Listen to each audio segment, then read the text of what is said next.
So I've gotten quite a few questions as to why am I stopping new buildings from coming in during Q3 in 2025. The main thing that I'm doing is I'm making sure that we have the infrastructure that's necessary to grow to the next level. What I was able to do in the first year of business with the company that my parents started was to essentially double it in size.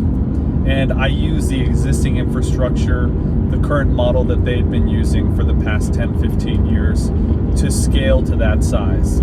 However, as I'm diving into a territory of, waters I've never been in, I want to make sure that I'm ready to go for that growth in the future. So what I'm doing right now is I'm evaluating our systems to make sure we have the right systems to account for double, triple business, 5-year plan, just make sure that we multiply the business and have that system in place to be able to handle that.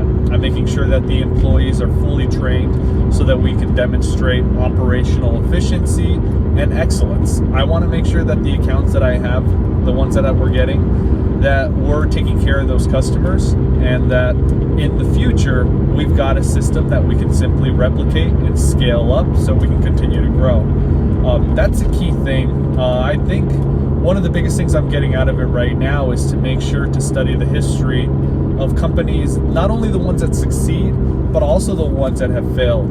The reason being, it puts things into a different perspective when you hear about personal testimonials of managers, of owners who learn from the things that they have experienced. And so in the light of it being a negative thing, the company shuts down or they're unable to continue to grow, then in that regard, I want to listen and learn what they did and avoid kind of those pitfalls. And then, they always say hindsight is 20/20. So I'm reading and learning about and listening to interviews that these people are now having, reflecting on the work that they did and how they would have done it differently. And the key thing is not growing too fast for my company. We have a lot of great potential. We provide a great product in the form of janitorial service, but the key thing that I found is I need to make sure that the infrastructure is there. So I'm listening to, like I said, testimonials of people who haven't succeeded. I'm listening to stories of people that have succeeded, building those systems into play, operational excellence. And if I do those things right, then coming into Q4 and Q1 2026, my goal is to really turn it up to the next level. But for right now, I am kind of stopping the growth on purpose and making sure that I'm ready to go for the future, because that's the way this all works out. I want to continue to grow this amazing company, the amazing employees we have. I want to make sure that they continue to be rewarded for the great work they're doing, and the way that I can do that is by providing more growth and additional perks to the employees. So that's what I'm doing right now. It's a blast.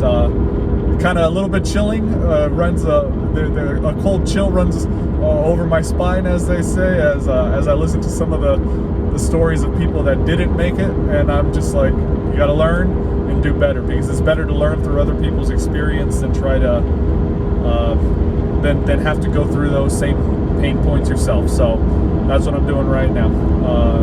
Please always keep me in your minds. Best wishes, prayers, send them my way. I love to receive those messages of support. So thank you all, and keep following along. I'm excited for ESNW Cleaning. Big things coming.